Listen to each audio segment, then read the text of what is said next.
Halo sahabat karet semuanya, kembali bersama saya dalam channel Dunia Sahabat Karet. Kesempatan ini saya akan memperkenalkan penyakit dari tanaman karet, yaitu penyakit jab pada pohon karet. Apakah jab itu? Jab itu adalah jamur akar putih. Bapak Ibu dan sahabat karet semuanya, mari kita simak mengenai penyakit jab pada pohon karet. Baiklah para sahabat karet semuanya, pada saat ini saya akan memperkenalkan salah satu penyakit utama dari pohon karet atau tanaman karet, yaitu penyakit jab pada tanaman karet. Jab adalah jamur akar putih yang merupakan penyakit pada tanaman karet. Penyakit jamur akar putih merupakan salah satu penyakit utama tanaman karet. Penyakit ini menyebabkan kematian karet dalam jumlah besar karena jab mudah menular dari satu tanaman ke tanaman lainnya, terutama pada tanaman karet yang berumur 2-4 tahun, sehingga mengakibatkan kerugian yang cukup berarti bagi perkebunan rakyat dan kehilangan produksi yang diakibatkan serangan jamur akar putih atau jab pada perkebunan karet biasa mencapai 5-15%. Jamur akar putih disebabkan Rigidiporus microporus yang membentuk badan buah mirip topi pada akar, pangkal batang atau tunggul-tunggul tanaman. Badan buah berwarna jingga kekuning-kuningan. Permukaan bawah badan buah terdapat lubang-lubang kecil tempat spora. Badan buah yang tua akan mengering dan berwarna coklat. Jamur akar putih membentuk tubuh buah seperti kipas tebal, agak berkayu, mempunyai zona-zona pertumbuhan dan sering mempunyai struktur serat yang radial. Mempunyai tepi yang tipis. Warna permukaan tubuh buah dapat berubah tergantung dari umur dan kandungan airnya. Pada permukaan tubuh buah, benang-benang jamur berwarna kuning jingga, tebalnya 2,8 sampai 4,5 mikrometer, mempunyai banyak sekat atau sektum yang tebal. Pada waktu masih muda berwarna jingga jernih sampai merah kecoklatan dengan zona gelap yang agak menonjol.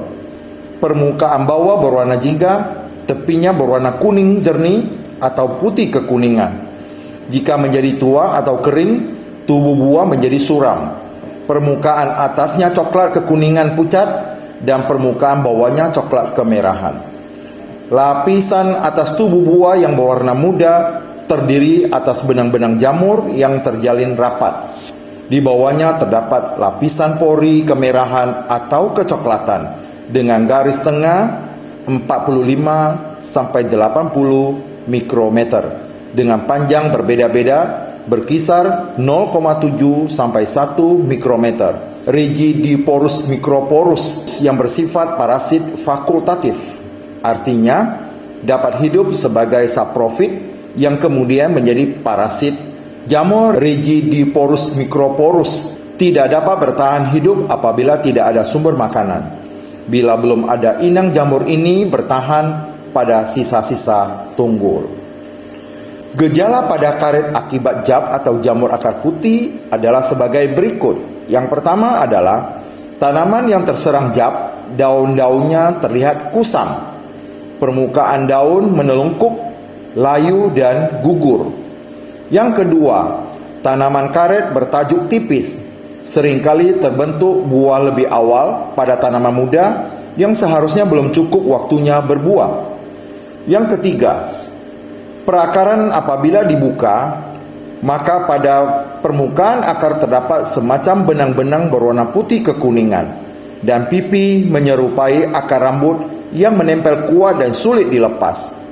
Yang keempat, gejala lanjut akar membusuk, lunak dan berwarna coklat. 5. Atau yang kelima, mati mendadak seperti tersiram air panas pada musim hujan. Kemudian yang keenam, pada stadium lanjut, jamur akan membentuk badan buah yang berbentuk setengah lingkaran di pangkal batang. Badan buah berwarna pink dengan tepi berwarna putih kekuningan.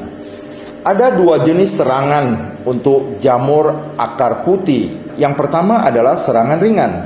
Benang-benang jamur berwarna putih baru menempel di permukaan akar atau kulit akar mulai membusuk. Yang kedua adalah serangan berat. Kulit dan kayu akar sudah membusuk. Penyebab terjadinya penyakit layu jamur akar putih adalah sebagai berikut. Yang pertama adalah lahan yang banyak terdapat sisa-sisa tanaman hutan atau bekas tanaman karet yang tidak dicabut dan dikomposkan akan menjadi tempat yang cocok bagi koloni jab atau jamur akar putih. Yang kedua adalah tanaman yang telah terinfeksi tidak diisolasi sehingga akar yang terkena jab dapat kontak dengan akar karet lainnya yang sehat.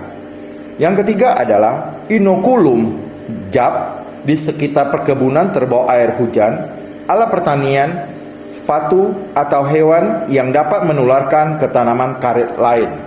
Yang keempat, klon karet yang rentan terhadap jamur akar putih. Cara penularannya adalah penularan jamur akar putih terjadi melalui persinggungan antara akar karet dengan sisa-sisa akar tanaman lama, tunggul-tunggul atau pohon yang sakit. Selain persinggungan, penyebarannya bisa terjadi karena hembusan angin yang membawa spora jamur ini. Spora yang jatuh di tunggul atau sisa kayu akan tumbuh dan membentuk koloni. Kemudian, jamur akan merambat ke akar cabang tunggul dan pindah ke akar tanaman di dekatnya melalui pertautan akar. Stum atau bahan tanaman sebagai bibit juga dapat menjadi sebab tersebarnya penyakit di areal kebun karet. Penyebaran jab yang paling efektif yaitu melalui kontak akar. Apabila akar-akar tanaman sehat saling bersinggungan dengan akar tanaman karet yang sakit, maka rhizomorph jab akan menjalar pada tanaman yang sehat, kemudian menuju leher akar dan selanjutnya menginfeksi akar lateral lainnya. Tanaman yang terinfeksi ini akan menjadi sumber infeksi pada tanaman di sekitarnya, sehingga perkembangan penyakit semakin lama semakin meluas.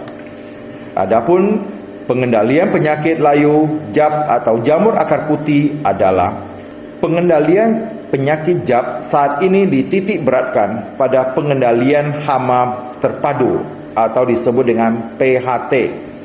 Hal ini sejalan dengan peraturan pemerintah, yaitu dengan menggabungkan beberapa komponen pengendalian seperti kultur teknik, biologi, dan kimiawi. Sekarang kita bahas mengenai kultur teknik.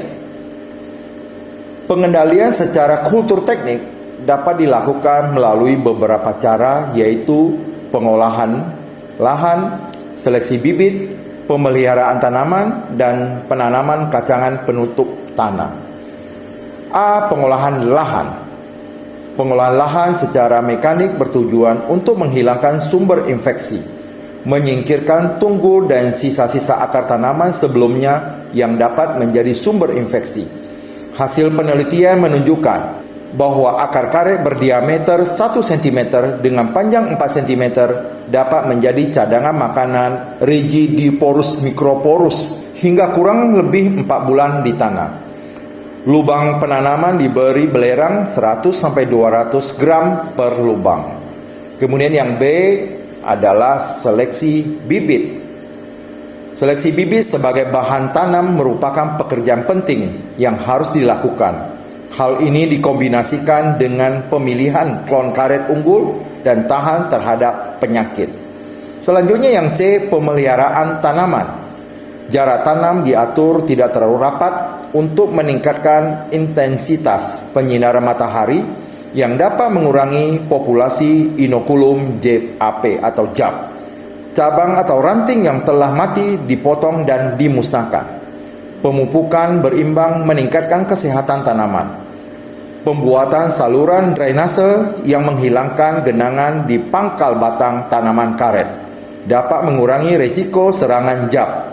Pada pertanaman muda, kurang dari 2 tahun, ditanami tanaman antagonis antara lain lidah mertua, kunyit, dan lengkuas. Selanjutnya yang D, penanaman kacangan penutup tanah. Kacangan penutup tanah dapat mengurangi serangan jab karena mempercepat pembusukan sisa-sisa akar dan dapat meningkatkan aktivitas mikroorganisme tanah yang bersifat antagonis terhadap Rigidiporus microporus. Selain itu, dapat mengurangi dampak negatif akibat erosi air hujan.